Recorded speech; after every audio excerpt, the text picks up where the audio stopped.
আসসালামু আলাইকুম। নতুন আরও একটি রেসিপি নিয়ে আপনাদের মাঝে হাজির হয়ে গেলাম। আজকে যে নাস্তাটি বানিয়ে দেখাচ্ছি সেটা অনেক বেশি লেয়ারযুক্ত, ওপর থেকে ক্রিস্পি মুচমুচে এবং ভেতরে সফট এবং নুডলসের পুরে ভরা। আমি আজকের এই নাস্তাটি শুধুমাত্র নুডলস এবং ময়দা দিয়ে বানিয়ে নিয়েছি। চেষ্টা করেছি ঘরে থাকা উপকরণ দিয়ে এরকম লেয়ারযুক্ত ক্রিস্পি একটি নাস্তা আপনাদেরকে বানিয়ে দেখানোর জন্য, যাতে আপনারাও আপনাদের হাতের কাছে থাকা জিনিসগুলা দিয়ে এই নাস্তাটি খুব সহজেই বানিয়ে নিতে পারেন। এটা কিন্তু আপনারা বাচ্চাদের টিফিনেও দিতে পারেন, কারণ বাচ্চারা কিন্তু নুডলস খেতে অনেক বেশি পছন্দ করে। আর সেই সাথে যেহেতু নাস্তাটি অনেক বেশি ক্রিস্পি, এটা বাচ্চা থেকে বড় সবারই অনেক ভালো লাগবে। আশা করি পুরো ভিডিওটা ফলো করবেন। আর যদি ভালো লাগে অবশ্যই ভিডিওতে একটা লাইক দিয়ে রাখবেন। তাহলে চলুন মূল রেসিপিটা দেখে আসি। নাস্তাটি বানানোর জন্য প্রথমে একটা বাটিতে নিয়ে নিচ্ছি 3 কাপ পরিমাণ ময়দা। ময়দাটা দিয়ে নাস্তাটা বানালে বেশি ক্রিস্পি হয়, তবে ময়দা না থাকলে আটা ব্যবহার করতে পারবেন। স্বাদ মতো লবণ দিয়ে দিয়েছি এবং 2 চা চামচের মতো চিনি দিয়েছি, এতে করে নাস্তাটি খেতে আরও বেশি ভালো লাগবে। আর দিয়ে দিয়েছি 3 টেবিল চামচ পরিমাণ রান্নার সয়াবিন তেল। সব কিছু দিয়ে ময়দাটাকে ভালো করে ময়ান দিয়ে নিচ্ছি। দেখতেই পাচ্ছেন এরকম দলা পেকে গেলে বুঝতে পারবেন আপনাদের ময়ান দেওয়াটা একদম রেডি। এভাবে খুব ভালো করে ময়দাটাকে ময়ান দিয়ে নিতে হবে। এখন নর্মাল তাপমাত্রার পানি অল্প অল্প করে এই ময়দার সাথে মেশাবো এবং সফট একটা ডো বানিয়ে নিব। অবশ্যই অল্প অল্প করে মেশাবেন, একবারে পানি মেশালে কিন্তু ডোটা অনেক বেশি নরম হয়ে যাওয়ার সম্ভাবনা থাকে। তাই অল্প অল্প করে পানি মেশাবেন এবং ময়দাটা মাখাতে থাকবেন। ময়দার এই ডোটা ঠিক এইরকম সফট একটা ডো হবে, খুব বেশি নরমও না আবার খুব বেশি শক্তও না। সাধারণ রুটি পরোটার জন্য যেই রকম ডো বানানো হয় ঠিক সেই রকম একটা ডো বানালেই হবে। ডোটা রেডি হয়ে যাওয়ার পর উপর থেকে একটু তেল মেখে নিয়েছি, যাতে এটা উপরে ড্রাই হয়ে না যায়। এখন একটা ঢাকনা দিয়ে ঢেকে এটাকে 20 মিনিটের জন্য রেস্টে রেখে দিলাম। এদিকে চুলায় একটা প্যানে আমি নিয়ে নিচ্ছি 2 টেবিল চামচের মতো সয়াবিন তেল। তেলটা গরম হয়ে গেলে দিয়ে দিচ্ছি হাফ কাপ পরিমাণ পেঁয়াজ কুচি। পেঁয়াজটাকে তেলের সাথে খুব ভালো করে ভেজে নিতে হবে যতক্ষণ না পর্যন্ত ব্রাউন একটা কালার চলে আসছে। এই পর্যায়ে আমি দিয়ে দিচ্ছি 3-4টা কাঁচামরিচ কুচি। ঝালটা আপনাদের পছন্দ মতো দিয়ে নেবেন। ঝালটাকে দেওয়ার পর আবারও পেঁয়াজের সাথে খুব ভালো করে ভেজে নিতে হবে। দেখতেই পাচ্ছেন পেঁয়াজের কালারটা চেঞ্জ হয়ে যখন এরকম একটা ব্রাউন কালার চলে আসবে, সেই পর্যায়ে আমি দিয়ে দিচ্ছি 3টা মিডিয়াম সাইজের ডিম। আপনারা চাইলে 2টা ডিম কিংবা 1টা ডিম দিয়েও করতে পারেন। আমি একটু ডিম বেশি দিয়ে করার চেষ্টা করেছি, যাতে নাস্তাটি অনেক বেশি হেলদি হয়। ডিমটা দেওয়ার পর এভাবে চামচের সাহায্যে ডিমটাকে ভেঙে নিতে হবে, অর্থাৎ স্ক্র্যাম্বল করে নিতে হবে। নুডলস রান্নার জন্য ঠিক যেরকম ডিমটা ভেঙে নিতে হয়। স্বাদ মতো লবণ দিয়ে দিলাম, লবণটা মিশিয়ে নিচ্ছি। এখন দিয়ে দিচ্ছি 1 কাপ পরিমাণ নর্মাল পানি। আর এই পানিটা দেওয়ার কারণ হচ্ছে নুডলসটাকে সেদ্ধ করে নেওয়া। পানিটা দেওয়ার পর খুব ভালো করে ডিমের সাথে একটু নেড়েচেড়ে মিশিয়ে নিতে হবে। আর আমি এখানে নিয়েছি 2 প্যাকেট পরিমাণ ইনস্ট্যান্ট যে নুডলস পাওয়া যায় 10 টাকা দামের, আমি সেই নুডলস 2 প্যাকেট নিয়ে নিয়েছি আর এরকম ছোট ছোট করে ভেঙে নিয়েছি।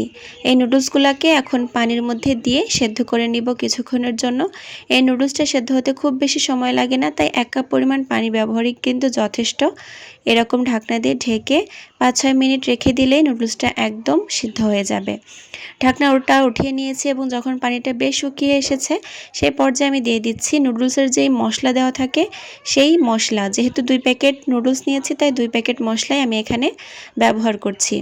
এখন আমি আরও দিয়ে দিচ্ছি 2 টেবিল চামচের মতো সস। টমেটো সস ব্যবহার করেছি, আপনারা চাইলে টমেটো সস, সয়া সসও দিতে পারেন। আপনাদের পছন্দ মতো যে কোনোভাবে নুডলসটাকে রান্না করে নিতে পারেন।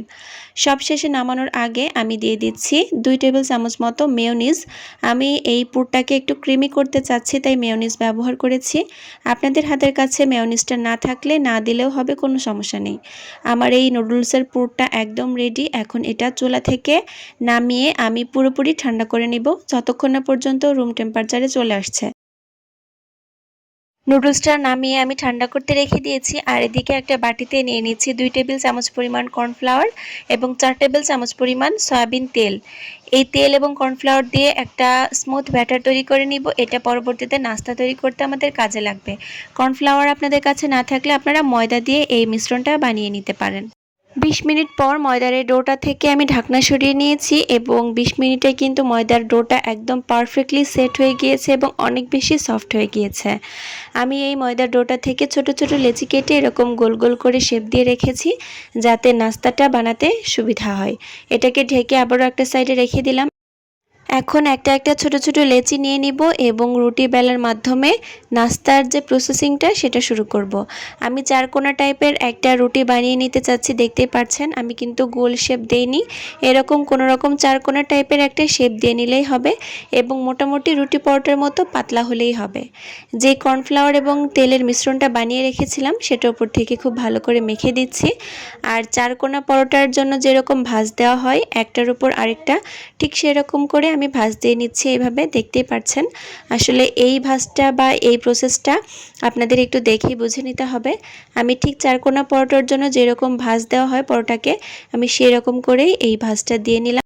এভাবে প্রত্যেকটা লেচিকে এরকম পরোটার মতো শেপ দিয়ে তৈরি করে রেখে দিব এবং প্রত্যেকটা যখন বানানো হয়ে যাবে তখন একটা একটা করে যেই শেপ দিয়ে রেখেছিলাম সেটা নিয়ে নিব এবং আবারও এরকম চারকোনা টাইপের একটা পরোটা বেলে নিব। দেখতেই পাচ্ছেন পরোটাটা আবারও পাতলা টাইপের করে বেলে নেওয়ার পর উপর থেকে কর্নফ্লাওয়ার এবং তেলের সেই মিশ্রণটা আবারও ভালো করে মেখে নিব এবং আবারও একটা চারকোনা পরোটার ভাঁজ দিয়ে নিব।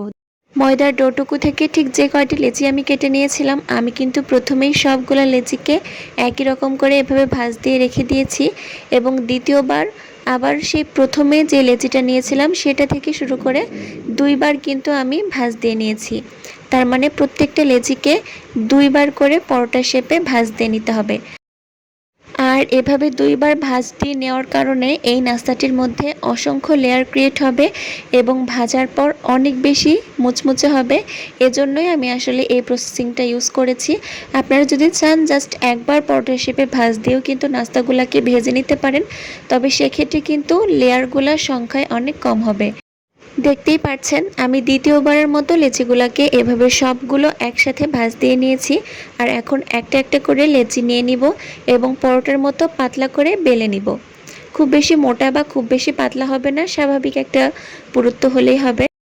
চেষ্টা করবেন এই রুটি বা পরোটাটা যেন একটু চারকোনা টাইপের হয়। রুটিটা বেলে নেওয়া হয়ে গেলে ঠিক মাঝ বরাবর আমি নুডলসের পুরটা দিয়ে নিয়েছি এবং একটা সাইড আমি নুডলসের পুরের উপরে উঠিয়ে ঢেকে দিলাম এবং ঠিক তার বিপরীত সাইডটা আমি উঠিয়ে নুডলসটার উপরে দিয়ে সিল করে নিলাম এবং বাদ বাকি যে দুইটা বিপরীত সাইড খালি ছিল বা সিল করা বাকি ছিল সেই দুইটা সাইডও আমি একটার উপর আরেকটা উঠিয়ে সিল করে দিলাম। দেখতে পাচ্ছেন চারকোনা টাইপের একটা শেপ হয়ে গিয়েছে। আর এই সিলগুলো একটু হাত দিয়ে চেপে চেপে ভালো করে লাগিয়ে দিবেন, এতে করে এটা খুলে আসবে না খুব সহজে। আপনারা দেখে নিশ্চয়ই বুঝতে পেরেছেন আমি কিভাবে নাস্তাটি বানিয়েছি।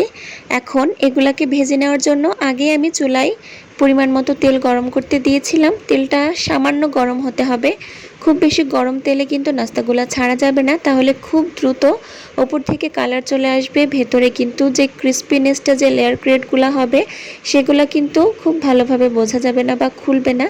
তাই অল্প গরম তেলে নাস্তাগুলোকে ছাড়তে হবে এবং চুলার জালটা একদম লোতে রেখে এই নাস্তাগুলোকে সময় নিয়ে উল্টে পাল্টে ভেজে নিতে হবে।